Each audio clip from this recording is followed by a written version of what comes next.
Welcome to Finding Certainty with your host and U.S. Army veteran, Patrick Laing.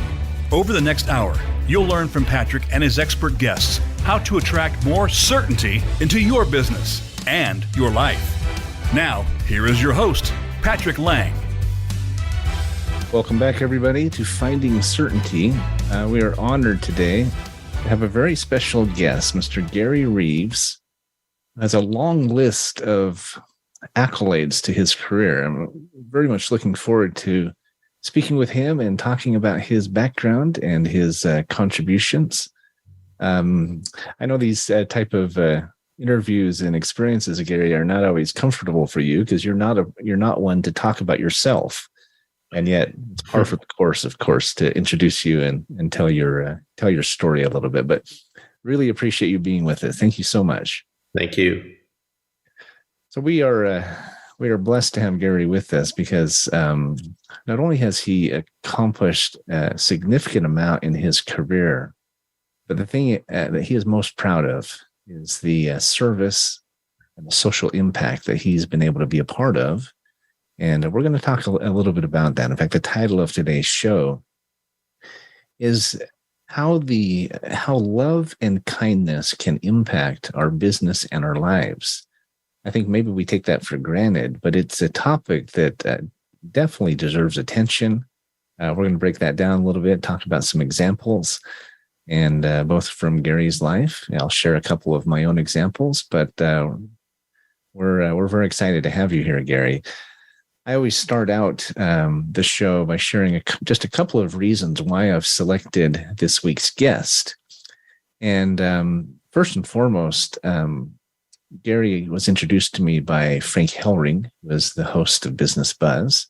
And he said, Patrick, you and Gary will resonate with each other because you both have a servant's heart. That's probably the first reason I asked Gary to come on, because it's absolutely true. We're new friends. We're new acquaintances. So I'm just starting to really understand what that means in Gary Reeves. I've always tried to give back and always tried to make a difference throughout my life. I've had some extraordinary mentors. And so when I meet somebody like you, Gary, that embodies that throughout your career and throughout your life, that really resonates with me. The second side of that is, or second reason why I wanted to invite Gary on our show is that not only is he serving others and he's had a significant impact from a social impact standpoint in a number of different ways, which we'll go into a little bit, but he has this unique ability of putting together parties and groups that maybe you wouldn't have considered, groups that have differences, groups that are that come from different backgrounds and different walks of life and so forth, and helping them collaborate and come together. I'm going to ask you for an example or two of that, Gary, but I think that's a really essential part. It's really a key part of finding certainty. As I started to tell you, Gary, just before the show, when I was asked to start the show, Finding Certainty, I was a guest on Frank Hellring's show. He invited me to meet with Robert Cellino, who's the senior executive producer, the general manager for Voice America. And the first question he asked me was, what do you want to do your show about? What would two pillars be about the show? And the first, as we've discussed in the past here, anyone who's listening, the first is that businesses and nonprofits, they have to evolve. They have to be willing to explore new relationships and new technologies and new opportunities, possibilities, mindsets, et cetera, et cetera. The second is that I believe we have to work together to accomplish what we want to accomplish. There are significant things we can do, but we'll never do as much as we could if we don't do it together. And there's this problem in America that it's very divided, and we're focused more on our differences than on our similarities. And yet, if you look at it, we really do have a great deal in common.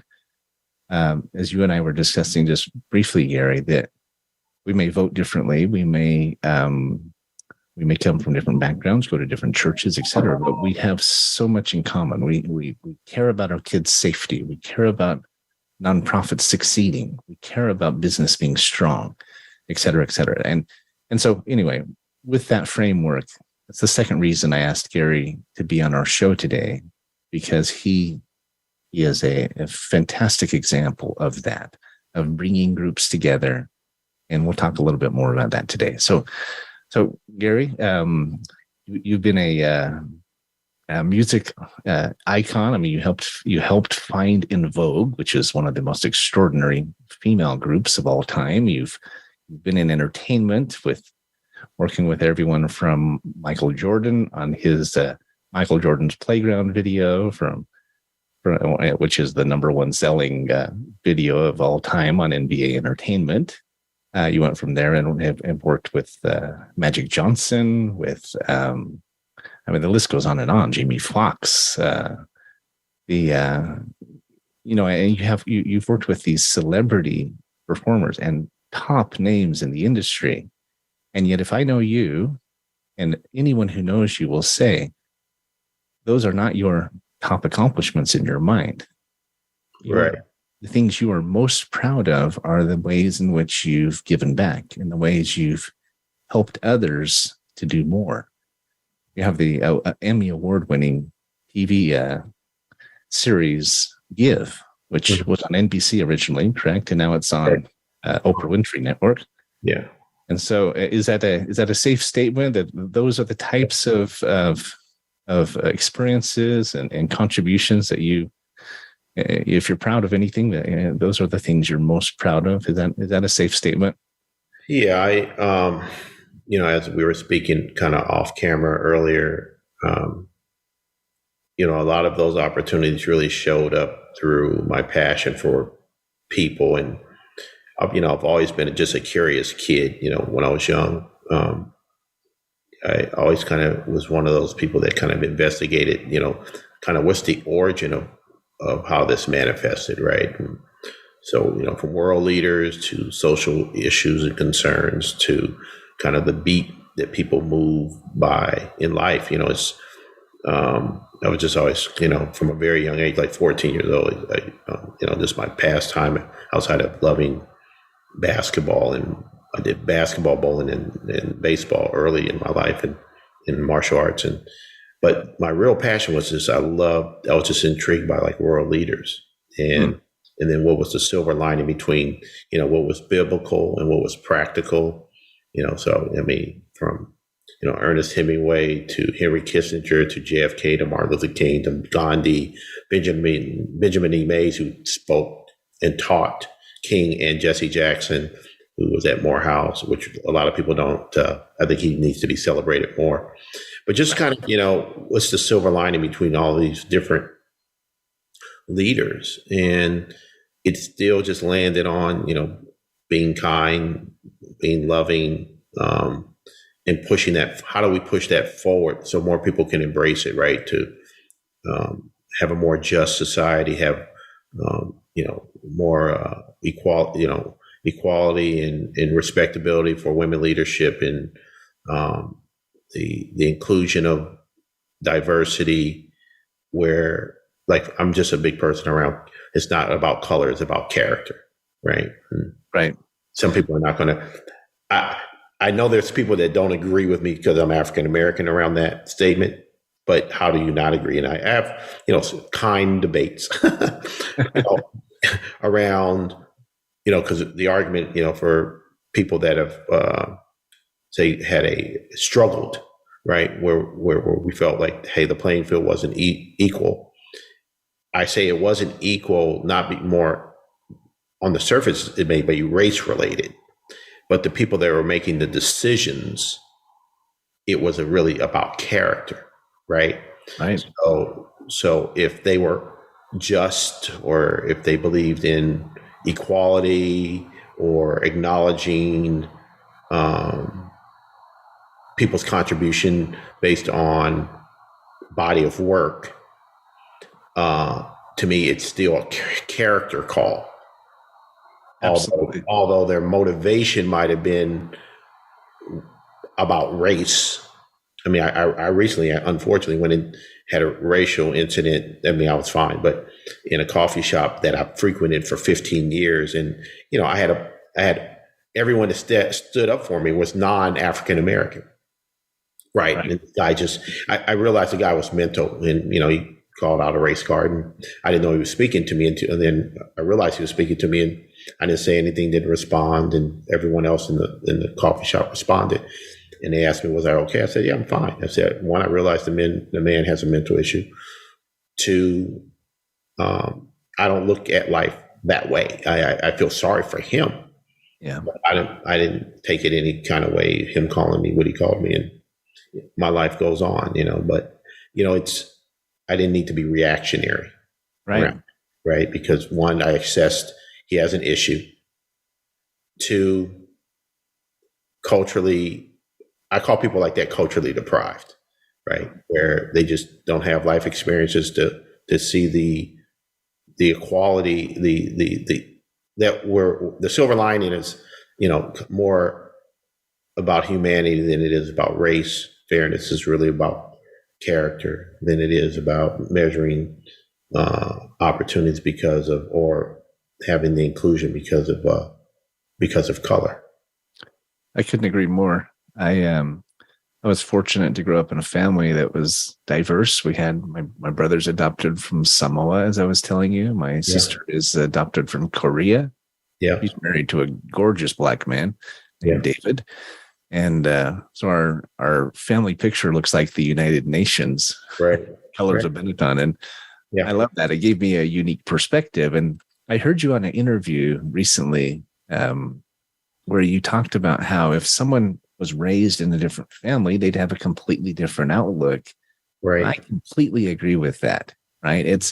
We aren't born racist. Right. We aren't born with specific character. We might have specific personalities and specific talents that we come into this world with, but it's really drilled into us. Right. Yeah. I remember a movie called Best of Enemies, and it was about this Ku Klux Klan leader and this black matriarch in this community who are forced to work together on this service project. It was something, I think it was even a punishment because they caused a problem. I heard about this. Yeah. Amazing movie. Yeah. And you watch him transform and come to love this woman, and it was the last thing he thought was going to happen. Right. And I highly recommend it, but it shows that not only is it something that can be taught from a young age, which definitely drilled into us, but it is something we can learn too, even when we're older. Yeah. If we try, right? Yeah. I mean, I understand, life circumstances are complicated, and depending again, how we were raised and what we were exposed to, we all respond to those circumstances differently. But as I was sharing with you earlier, one, I always say our imperfections allows God to show up. I'm more spiritual than I am religious, but we're not perfect. Right. No.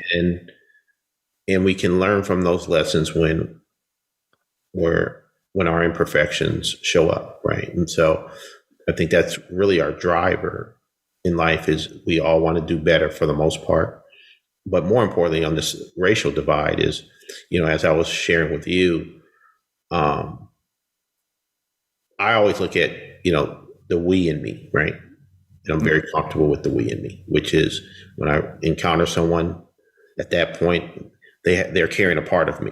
As I exchange with them, I'm learning more about myself. They're learning more about themselves. So it's, if we can move with kind of this intention of the we in me, right? Instead of he and her and him, all the different narratives around separation.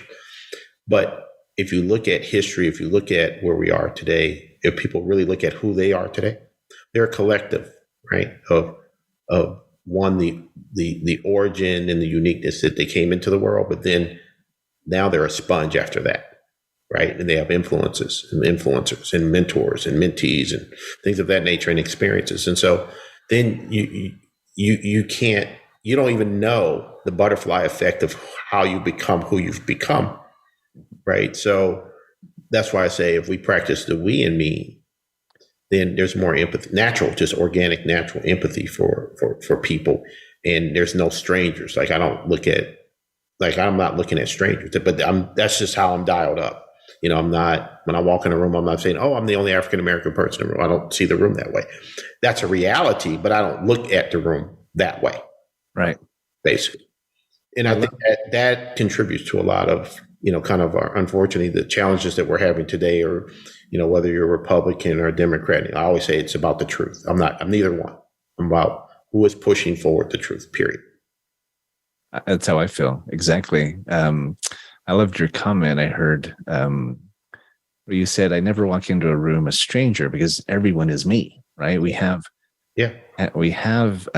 so much common ground. We have, we're all brothers and sisters, right? If you want to get religious or get spiritual about it. I love the song from Mandisa about we all bleed the same blood, the same color red. And, you know, you talked about how you're not reactionary, even with this gentleman who was in the coffee shop.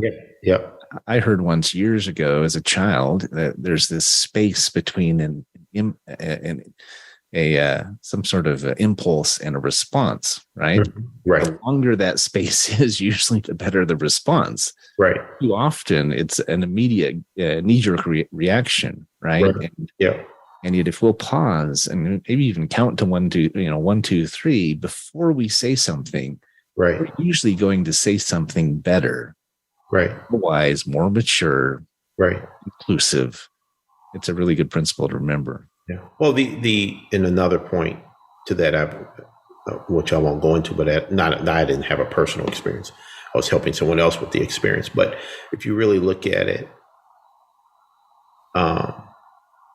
we're really only what we acknowledge, right? And what I mean by that is, you know, if someone calls you out of name or out of, you know, whatever they may do that makes you upset, the first thing people have to realize is first you have to acknowledge it, right? So to me, if you acknowledge it, you're saying you are those things. So my deflective is I'm not going to acknowledge when I'm not. So there's no reason for me to get angry because what you're saying, that's not who I am. So obviously you don't know me. 2, you're not talking to me because I'm not that. Right. That's interesting. It's as much as we hate it, you know, when we've gotten the silent treatment from from a spouse or a child or something, it is so disconcerting because they're not acknowledging us.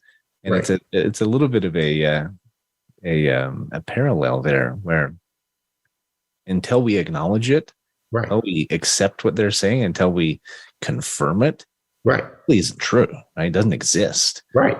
Yeah. And if we react to it, we're giving it more credence. My parents always say what someone says about you says more about them than it does about you. Right. So I've always remembered that principle, but we're coming up on a break here. We'll do a couple of breaks during the show here, but I'd love to come back and hear a little bit more about your upbringing. And, you know, you talk about your big family dinners every weekend and stuff like that. And I'm sure that's contributed to who you are, your family, as all of us are upbringing contributes. But I'd love to hear a little bit more about that when we come back from break. So we're speaking with Gary Reeves here, producer. He's an entertainment mogul, music executive. The list goes on. I don't know if we take up the whole show if we listed all your accolades, Gary, but we really appreciate you being here. I'm enjoying the conversation so far. We will be back, folks. Be right back with you, so hang tight, and thanks for being with us here on Finding Certainty.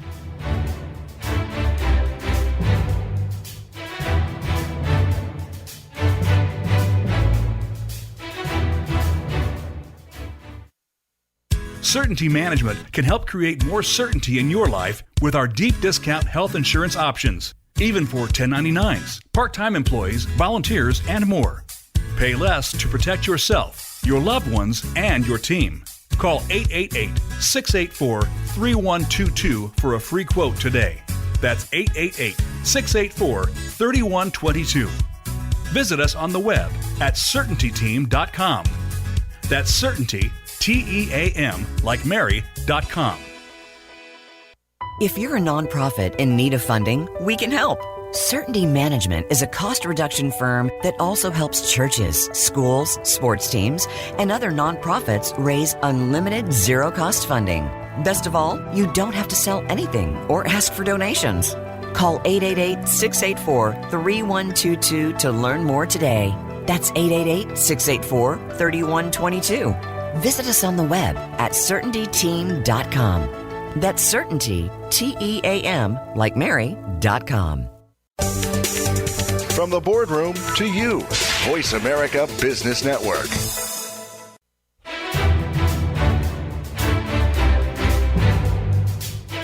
You're listening to Finding Certainty with Patrick Laing.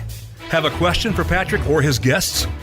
Join us on the show at 866-472-5790. That's 866-472-5790. Now, back to the show with Patrick.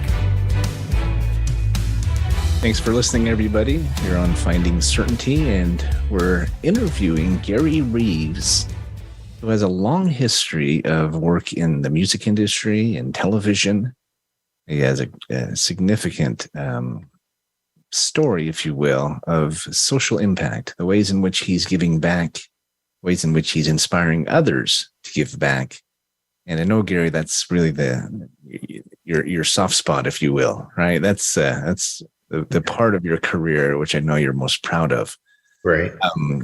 We jumped into an interesting discussion before about some of the differences between how people think and reaction versus response and so forth. But I assume that much of that outlook and much of who you are has come from your upbringing. You grew up in, is it Berkeley that you grew up in? And Berkeley, Bay Area.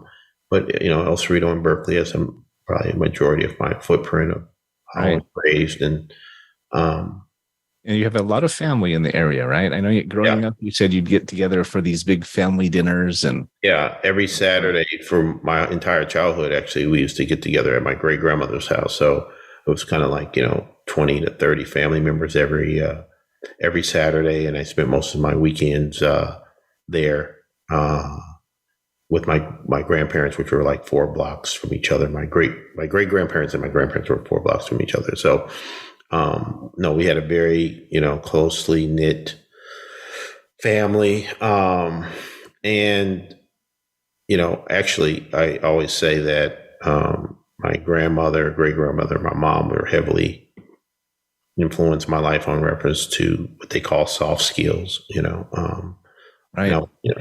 so I got my soft skills there, and really the respect for, or comfortability, I should say, around women leadership, because I was exposed to women leading my life, right? And my dad was a pharmacist, and he, broke a lot of glass ceilings and the things that he accomplished, and he and I were very close as well. And he was a big influence in my life. My grandpa was a big influence in my life. I used to cut lawns with him every Saturday before I went to play Little League Baseball. So I kind of credit him with my work ethic. So I used to score keep because I was good in math, cut lawns for my grandfather. And then my grandmother had a dear friend who owned a nursery. And so she used to let me water all the plants before she opened up the nursery. So I had 3 jobs. Nice. From 13 to about 17, in that kind of in those 3 buckets. And, so, going back to what your question was, I would say a lot of that molded me for sure. What's interesting though, and I reflect back on it, like I'm not a drinker, no, never done drugs or anything of that nature. Wasn't until I was 40 somewhere, I tasted wine just because of, we got Napa Valley, and I was doing some things in the business of the wine industry where we celebrate people through wine. Right. And, but they were heavy drinkers, longshoremen, which are, kind of like blue collar doctors is what they used to say, heavy drinking, heavy smoking, cigars, cigarettes.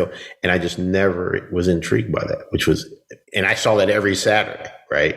And a lot of the men that I looked up to in my family we're all longshoremen. So it's interesting how I was exposed to that my entire childhood and really never stepped into that box. So Right. it's kind of, when you look at, how kids are cultivated and you say where your influences are, that's one that's always stuck out to me, where I was surrounded by, my dad drank wine every day. He came home from the pharmacy and had a cigarette. He ended up quitting smoking, but I just never, it never intrigued me. It wasn't anything where I was curious or, so that's kind of interesting to me to this day, like how did that happen? But, a lot of it, like I said earlier, I was just a curious kid that, I didn't just jump into something, I was not challenging it from a negative standpoint, but just, like, what's the buy-in, right? What's the silver lining? Why people are buying into this? It's kind of always where I've always sat, in that. It's a great question. I think we gain things from our families and from our upbringings, our mentors. And a lot of the time we learn what we don't want to do, right? What we don't want to become. Right. Skills and strengths, we gain the opposite. I mean, I grew up in a family where they franchised a business all over the country, and it took a lot of time and kind of consumed our family. And I grew up with the concept that I liked the idea of being an entrepreneur, but I wanted to do some things differently. I wanted to keep more balance in my life and keep make sure I didn't have a business that was so complicated that I couldn't unplug from it. And so I can resonate with what you're saying. Yeah. But, all in all, even, the block that I grew up on, it's 18 kids. We were all like brothers and sisters. My dad separated from my mom when I was 11. So I was the only household that didn't have mom and dad in the house. But I never felt like I was at a disadvantage. I never felt like I was an outcast. So it's kind of like, looking back, I mean, I was just living life, but looking back on all of these things that normally would disturb a young kid, not feeling like, they're not completed, right? Or they don't have a social, emotional upbringing that was completed. But, and that's why I really take a lot of time and I work a lot with foster youth and just different kids that have what society wouldn't call normal circumstances, and really share with them that you create your own norm. Really, there is someone else's norm is not your norm, right? Right. The silver lining in it, though, is be kind, be loving. Always say, if you can forgive without judgment. Forgiving is one thing. People say, well, I'll forgive, but I won't forget. So how do you forgive without judgment, right? And grow from the lesson and keep moving forward, because everything is a lesson, whether you're proud of it or not. You're smarter in the moment than you were before, right? So, and those are just basic things that I think everyone understands it, but it's kind of how do you slow down and practice it, right? Absolutely. It's important. Yeah, growing up with a matriarch heavy family, right? Your mother, your grandmother, and he said they were very influential in your life.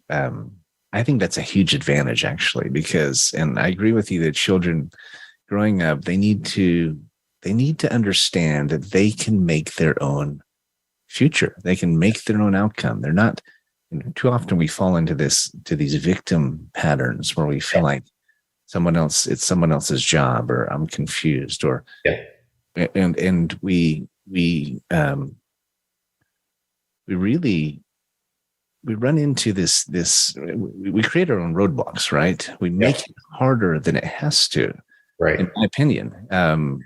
One of my favorite books I've ever read is a book called The Oz Principle, and it tells the story of the characters from The Wizard of Oz. They're going down the yellow brick road to find the wizard who's supposed to fix their problems. Right. In the end, they come to find, I highly recommend this book, but they come to find that they had it within them all along. Right. The scarecrow figures out several puzzles. He obviously has a brain. The lion shows courage. The Tin Man is so emotional. He rusts himself a couple of times. Right. He obviously has a heart. And then Dorothy realizes at the end of the story that she's been wearing the slippers that could have taken her home the entire time. Right. And you also find that the wizard was a shyster. He couldn't help them anyway. He was all smoke and mirrors. And so it's a really interesting analogy of accountability.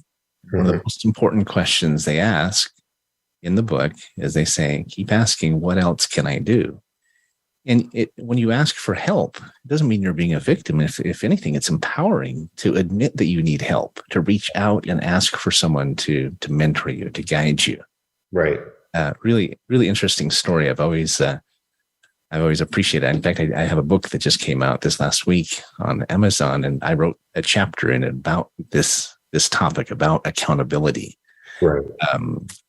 It's something that if you can understand it, it can absolutely transform your life. Yeah. Yeah. And, and the other part of it, kind of leaning in on the Michael Jordan story and relationship,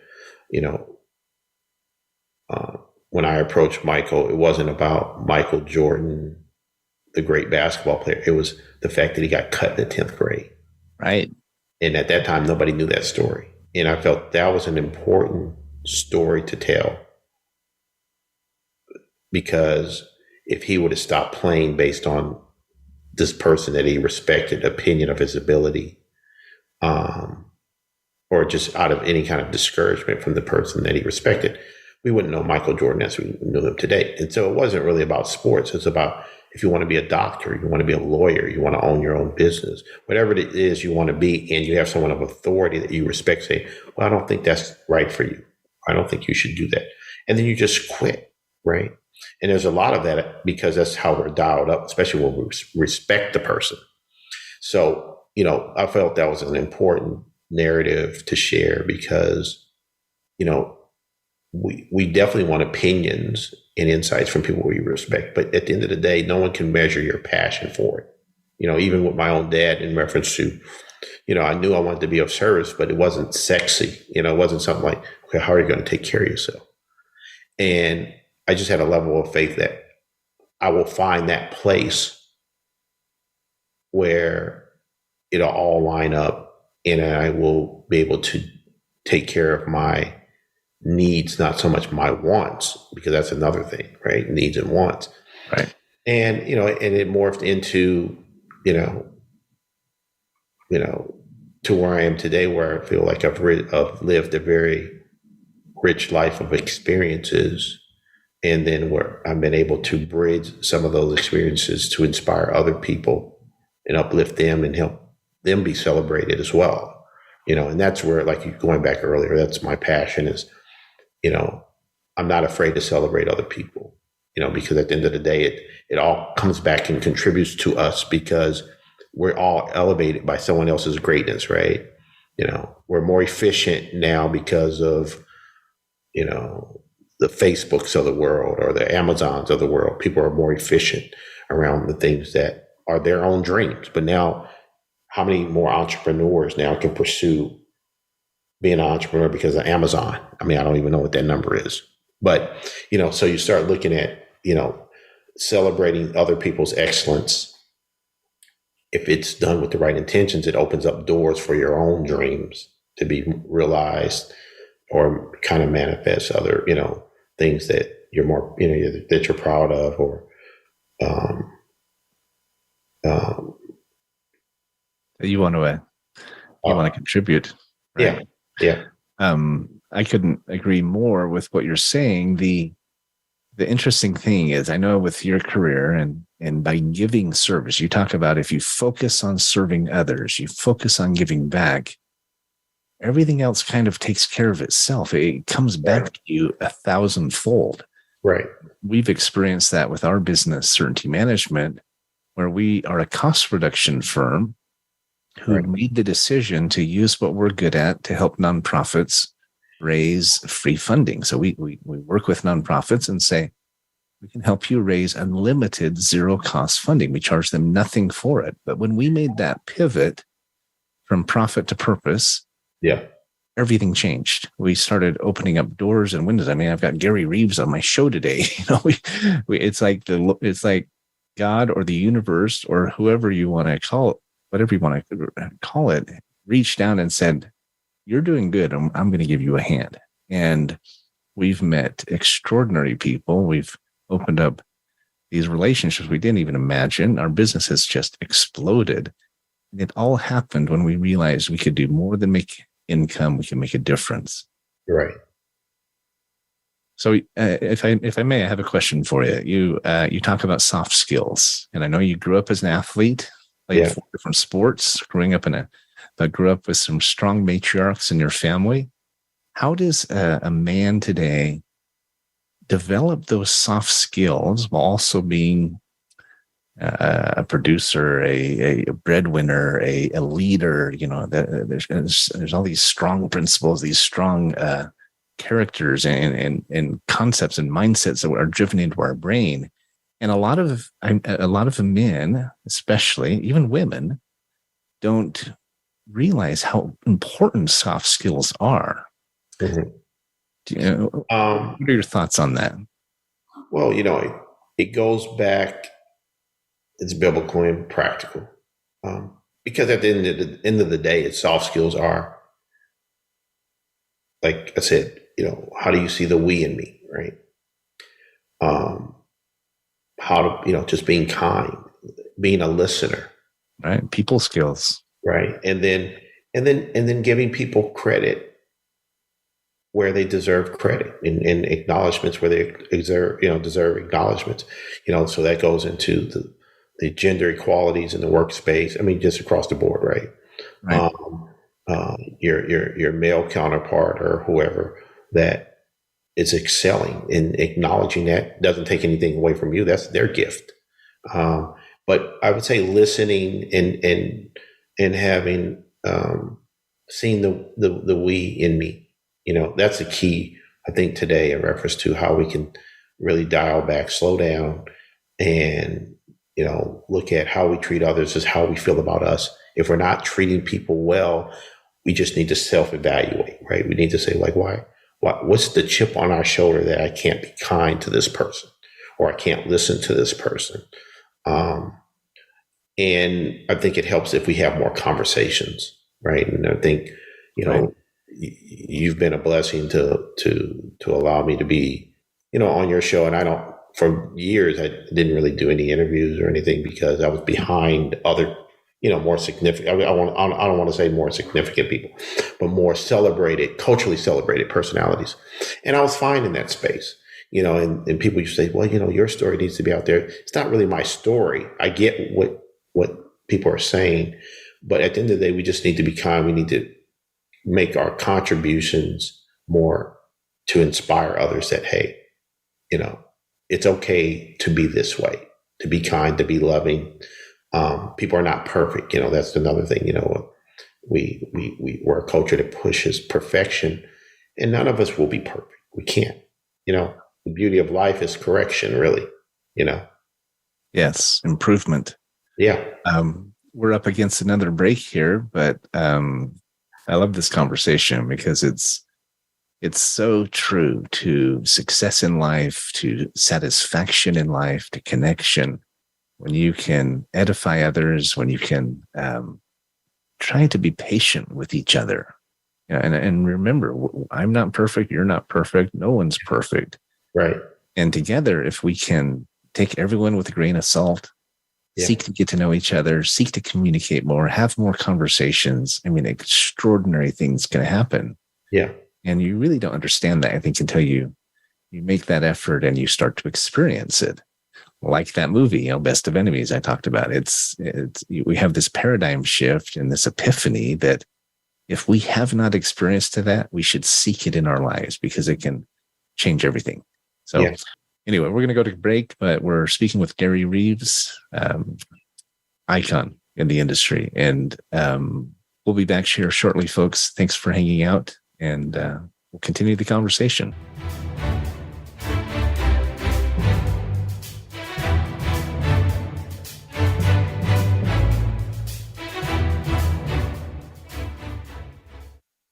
If you're a nonprofit in need of funding, we can help.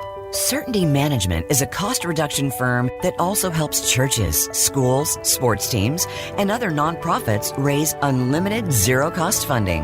Best of all, you don't have to sell anything or ask for donations. Call 888-684-3122 to learn more today. That's 888-684-3122. Visit us on the web at CertaintyTeam.com. That's Certainty, Team, like Mary.com. Certainty Management can help create more certainty in your life with our deep discount health insurance options, even for 1099s, part-time employees, volunteers, and more. Pay less to protect yourself, your loved ones, and your team. Call 888-684-3122 for a free quote today.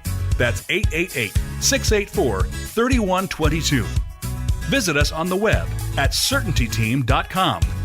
That's Certainty, Team, like Mary.com. When it comes to business, you'll find the experts here. Voice America Business Network.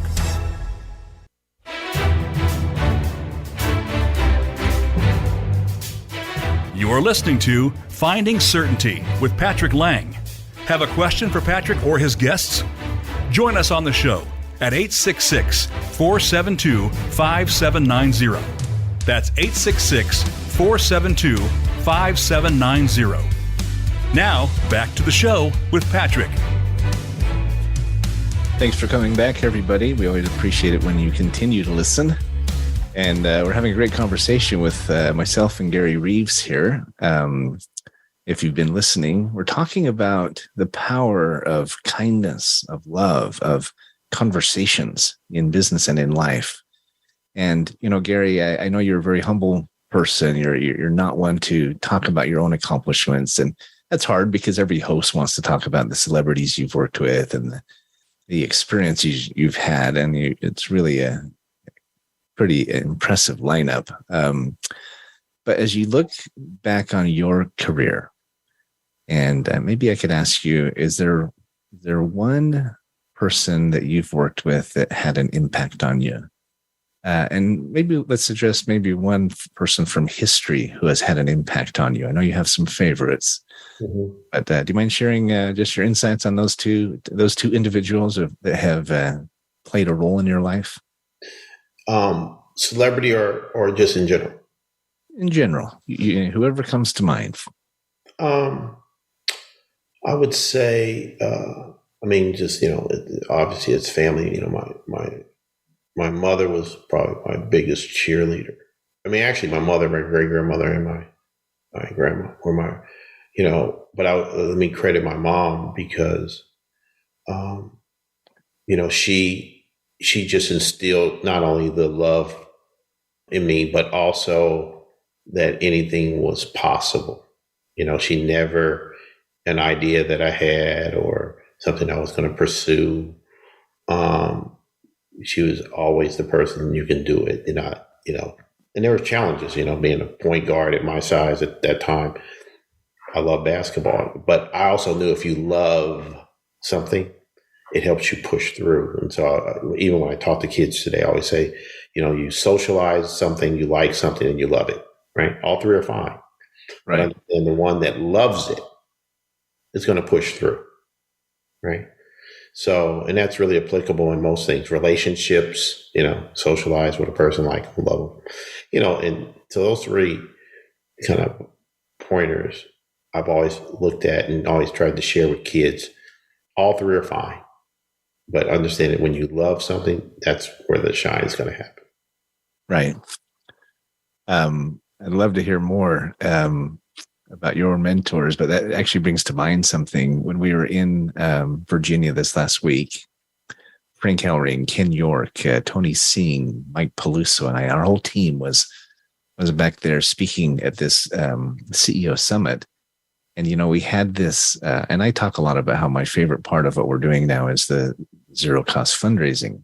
Mm-hmm. We had this extraordinary insight come to us. I think was almost given to us that we could use what we're good at to help nonprofits raise, not only help nonprofits raise funding, but we could help college students to graduate debt free. Mm-hmm. And you should have seen, and you should have seen their eyes light up, these kids we were talking to, right? Because every college student goes through through their experience with this kind of black cloud hanging over there. Right. It almost taints their college experience, right? Because they have the worry of debt hanging over their head, and they have the concern that they're not going to find a job when they get out of school, right? And so talking about doing what we love, we have just literally in the last week started to evolve a program. I think we're going to call it the Certainty Freedom Fellowship, and help these kids to find their passion, teach them business skills, and actually help them through what we do to earn income while they're in college, so that they can graduate debt-free and with money in the bank to start their own business, to build a house, to transition to their career. And I am so excited about this idea, Gary. We need to talk about it more offline. But speaking of doing things you love, I guess that's the first thing that comes to mind. But so talk about a mentor from history, if you wouldn't mind, that's impacted you. I know you have some favorites. Yeah. I mean, I would call out so Urban. I mean, I don't really go deep into my relationship with Magic, but I would say he exposed me to a world at a young age. I mean, I was 14 maybe. So when he came to the Lakers, he was 19, and I started spending the summers with him. A family member of mine used to do a big high school basketball tournament in the Bay Area, which brought him into the Bay Area to play. It was him, Albert King, and Sam Clancy, and Gene Banks were the high school seniors that were brought in from out of town that played against all the local stars. And so that was my first encounter with Urban at that point. And then when he came to the Lakers, he came back the next year as a freshman from Michigan State to watch the tournament again. But my relationship started with him when he became a rookie with the Lakers. And so I used to go out and attend his camp as a kid, and then later started to stay over after camp. And so that experience, I mean, had to be amazing, from the standpoint of exposure, right? As a young kid, not so much. I never really was idolized Urban, but the exposure, seeing the world through his lens, because I was, in certain situations I was around him, probably was definitely one of the things that was life changing. And, and then, eventually went on to work for him, which, I love him for just that belief, and giving me that opportunity. And you can only imagine it was kind of, like a big almost brother. Ethereal, right? Well, yeah. And then it's kind of like a big brother, little brother relationship where right. You don't grow into manhood when you have that kind of history, really. So, and that happens. But I would say that was very impactful. Mr. Adams, who brought me in at 19 to work for the Golden State Warriors, along with Purvis Short and Reverend Hertzfield. Again, those I'll put them in all three. Mm-hmm. It was a life changer. At 19, I'm in the locker room speaking to players, around the importance of spirituality and how that applies to, when you go out on the field. But it was spiritual based, religious based, but it's more practical about, understand the gift that you're earning money playing basketball, right? A game that you loved, but then where that being in that position, what you can do with that, so I did a lot of things around with foster youth with the team, from cookouts with foster kids to kids being able to come to a practice and meet the players, and just all kind of unique experiences, having access to the guys and the guys participating. But, it was Mr. Adams who introduced me to the team chaplain, to then meeting Purvis Short, who, I would say that really kind of changed my life at 19. I'm, working in the locker rooms of the NBA for close to 13 years. Yeah. we're winding down here toward the end, but would you mind sharing just a minute on the Give series? I know it's such a great a project and enterprise. I mean, I'm sure working with Oprah is amazing. And you mind just commenting on that? We've got about Give kind of came out of my relationship with Blair, which is we're going on 30 years maybe together in the working relationship, and just him being a brother, another person that I highly respect because he trusted me, right? And so he was heavily being requested for speaking engagements, personal appearances, donations, and things of that nature. And so Give kind of came out of that. How do I help him address all of the requests? And so the show, which is, hosted by him and Jenna Bush for 3 seasons. And, as you said, we won a number of accolades around it, but it wasn't easy because it was a show about celebrating nonprofits and people of service. There was no drama. There was no wine glasses being thrown. There was no foul language. It was just, hey, here are some people that are not being properly, I shouldn't say not properly, but people that are trust agents in local communities that don't have the support to, for grants and things of that nature. So we've been able to address over 100 nonprofits to date.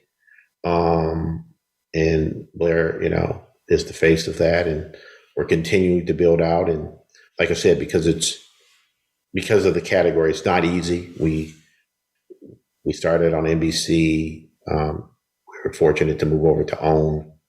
And now we're going to kind of expand out on that brand. And then we have a lot of other, some new shows in the same box with Jamie Foxx and some other people around, social impact and how to amplify people that are real trust agents. I love that word, trust agents. It's so important. And I'm very excited for what you guys are doing, Gary. Congratulations. And I know you're not looking for recognition or anything, but it's inspiring to see people who care and people who are trying to make a difference. So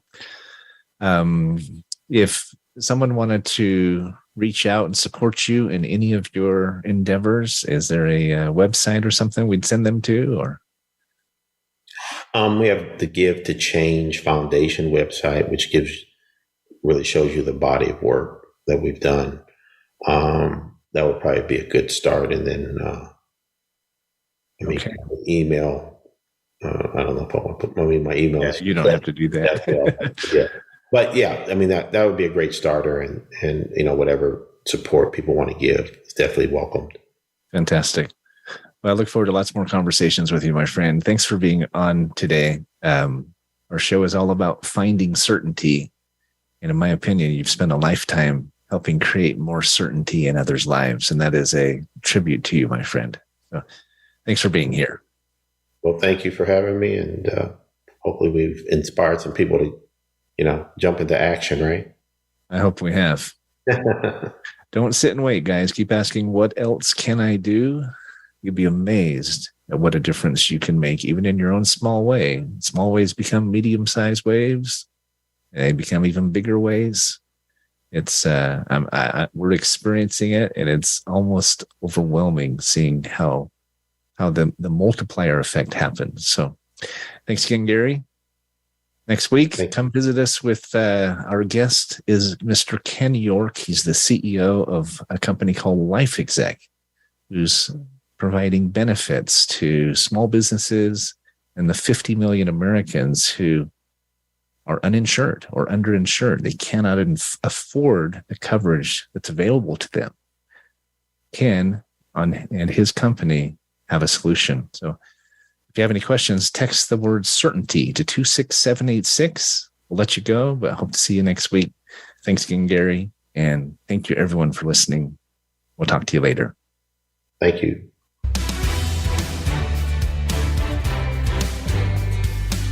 Thanks for tuning into today's episode of Finding Certainty. We hope you've gained some more insight into how to create more certainty in your own business or nonprofit. Join us next week for another taste of the Certainty Experience. Until then, we wish you greater certainty in all that you do.